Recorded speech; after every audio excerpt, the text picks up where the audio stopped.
Nëse do ta shohim pak më me kujdes, do shohim se kemi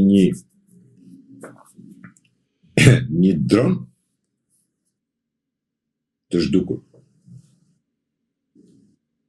Një dron amerikan i zhdukur. Një dron i cili është komanda e ushtrisë amerikane në qiell. Që do të thotë një dron që qëndron 24 deri në 30 orë fluturim. Fluturon mbi 12.000 e ka lartësim, është dron stil gjeneratës fundit. Dhe në këtë dron është e gjithë aparatura ku kontrollohet e gjithë lindja mesme.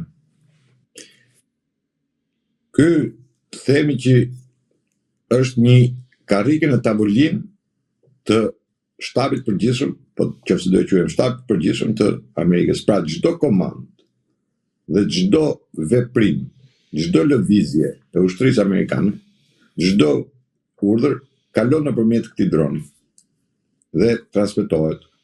Ky bën edhe fotografimet, ndjer dhe sinjalet dhe kodet. Tashmë, ky dron ka një javë që është zhdukur.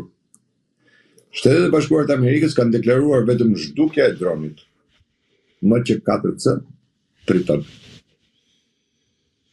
Dhe nuk është bërë më asnjë lloj deklarate.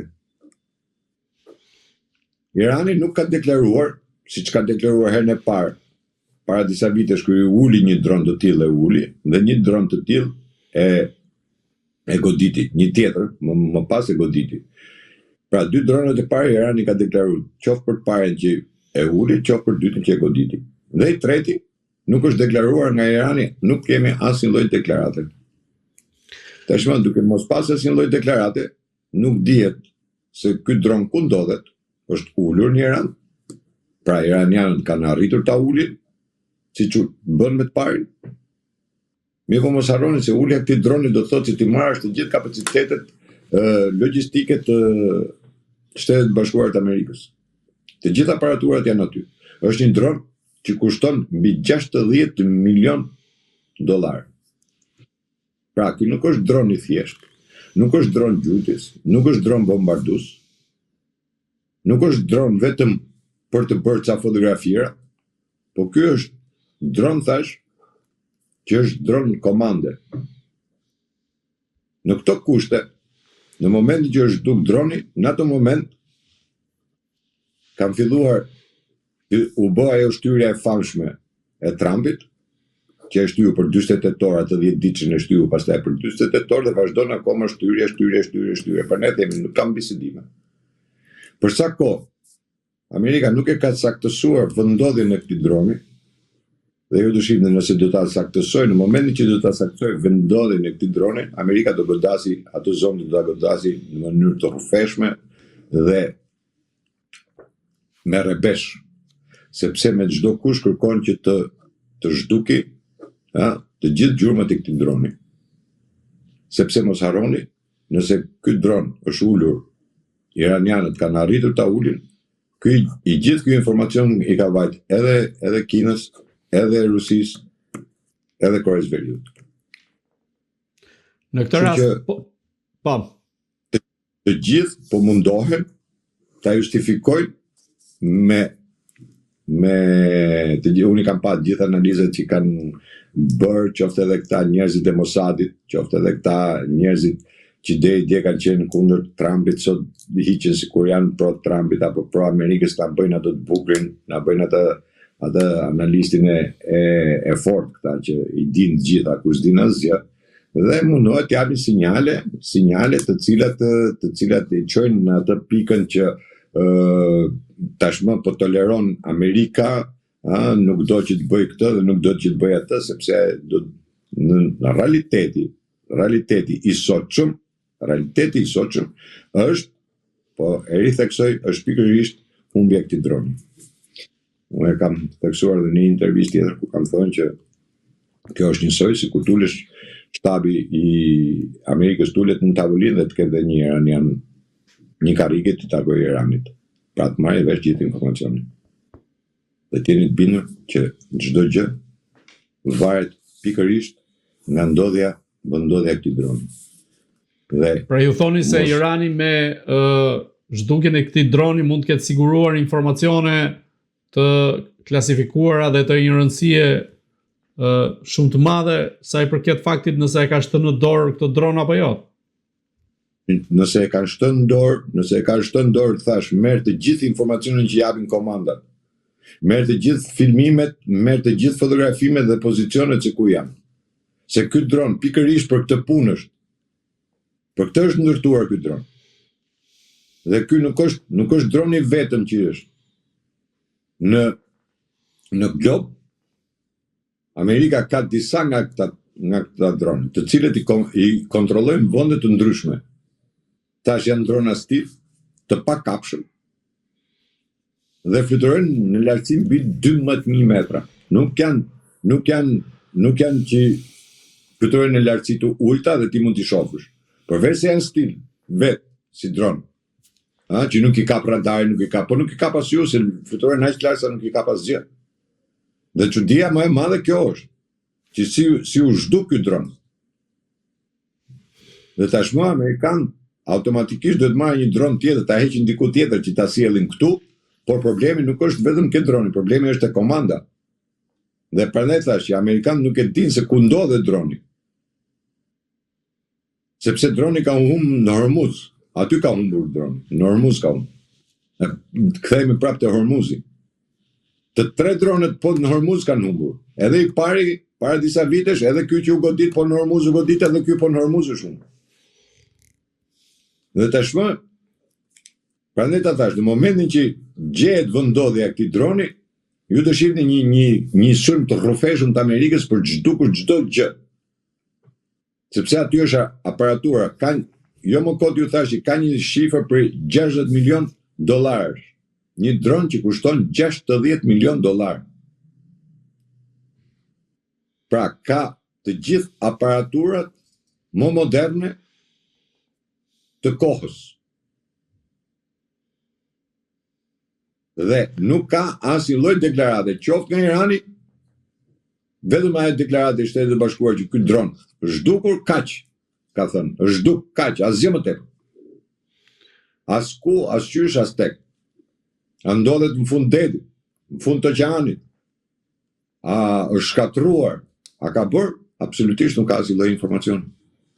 Dhe unë them se kjo është pika më e nxehtë, se sa ajo ngushtica e lejmë, sepse thash, nëse do të shohim ngushticën e Hormuzit, tangerat kinez kalojnë, tangerat e tjerë kalojnë me flamur të tjerë, marrëveshjet që mund të bëjnë me Iranin kanë kaluar tangera.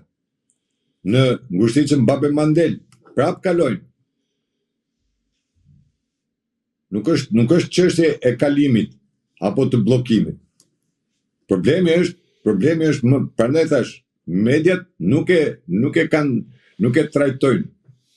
Pa e shohin si thjesht humbi një dron. O nuk e kanë si lajm fare. Në të njëjtën kohë që është një komandë e tërë. Është një komandë e tërë ushtarake. Dhe Irani nuk asnjë lloj deklarate pikërisht për këtë. Zoti Merkoçi, në këtë rast kush po mundohet që të luaj blofin apo të ngrej kurthin ndaj njëri tjetrit, po themi Irani apo Shtetet Bashkuara të Amerikës? Dgjoj, Shtetet e Bashkuara të Amerikës kanë një potencial ushtarak që themi që kanë më të mirë. Nuk themi se nuk mund dalë njëri që thotë që Shtetet e Bashkuara nuk kanë potencialin ushtarak, nuk kanë teknologjinë. Absolutisht jo. E kanë përparuar. Por evaluimi që ka bërë koha, teknologjia ka hecur, do të thotë se shumë shtete të tjera kanë bërë përparime për sa i përket teknologjisë. Supozojmë, nëse do marrim raketën kineze DF-5C është ajo, raketa e fundit, ajo udhton 20.000 kilometra. Pra kap çdo cep të globit.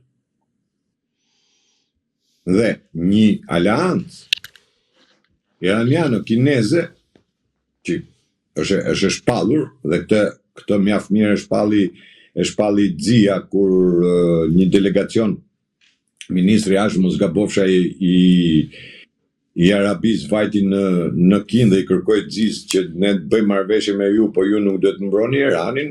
Xia u përgjigji në marrëveshje se me kë i bëjmë ne i dim vetë, nuk ka nevojë na vi njëri ta tregojë se me kë do bëjmë marrëveshje. Dhe kjo ishte një përgjigje diplomatike duke i thënë që ne kemi marrëveshje me Iranin. Këtu nuk është çështje blofesh, këtu është çështje kohe. Si do ta fitojmë kohën.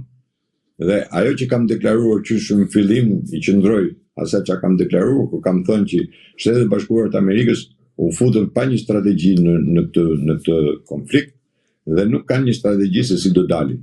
E vetmja strategji tashmë që i mbetet Amerikës është ta shtyj me këtë lloj deklaratash, me cicmicet në Hormuz, s'kalon e bllokun se kanali i Hormuzit është i minuar në të njëjtën kohë kur nuk kemi një tanker të vetëm, një anije të vetëm që të ketë hasur në mina, se ky kanal është i bllokuar, një tanker apo një anije do hasin në një minë, sepse kemi pas edhe lëvizjet pa kontrolluara, pra jo në atë rrugën që ka përcaktuar Irani, anijet të cilat para 3 ditësh i ndaloi Irani. Ato bën një lëvizje tjetër. Pra jo në atë itineraren që ka përcaktuar Irani, po bën një lëvizje tjetër. Nëse ta kishin bërë një lëvizje tjetër dhe kanali Hormuzit ishte i minuar, atëherë do hasnin në mina. Çuditërisht nuk hasi asnjëra.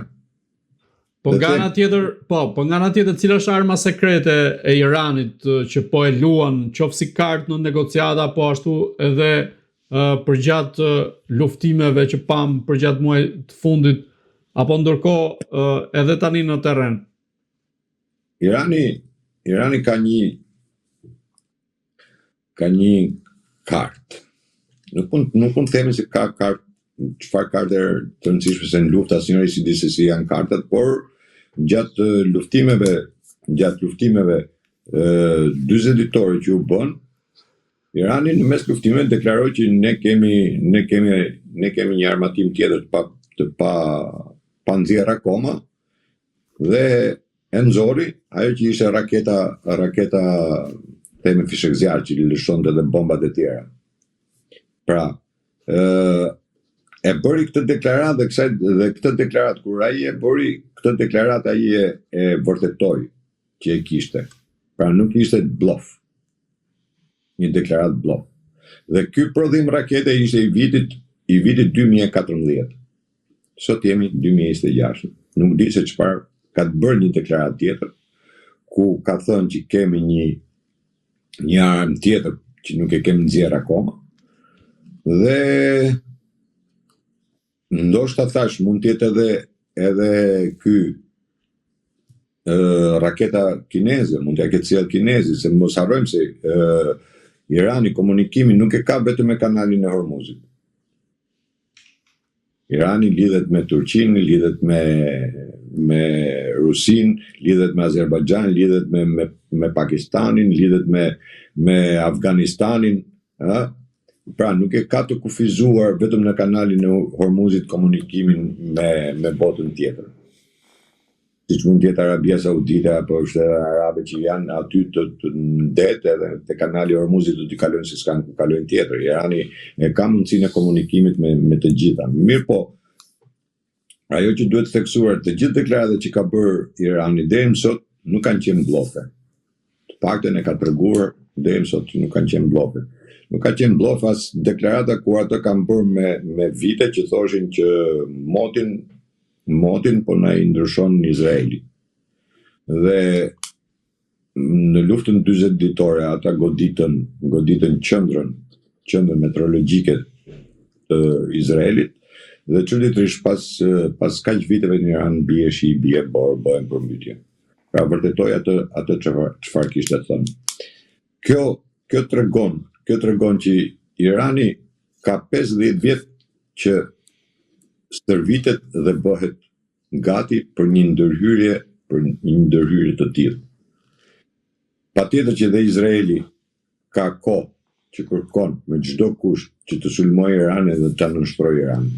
janë dy përballje të dy shteteve që ndodhin në lidhjen të mesme. Irani në luftën 12 ditore nuk e kishte këtë lloj aleance, qoftë me Rusinë apo me Kinën.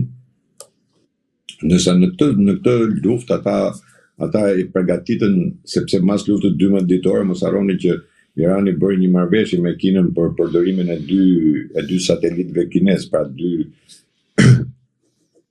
ka dy satelitë ose siç quhen ndryshe, domethënë dy opsione të ndryshme kineze, që Irani përdor sot ato, të cilat japin gjithë komunikimin, të gjithë vendodhjet e anijeve dhe të aeroplanëve apo forcave ushtarake, ku nëpërmjet satelitit ata nuk e marrin tashmë, e marrin direkt sinjalin, nuk e marrin nëpërmjet Kinës për ta përpunuar, qoftë edhe goditet shpërdoret në luftë teknologjike sot.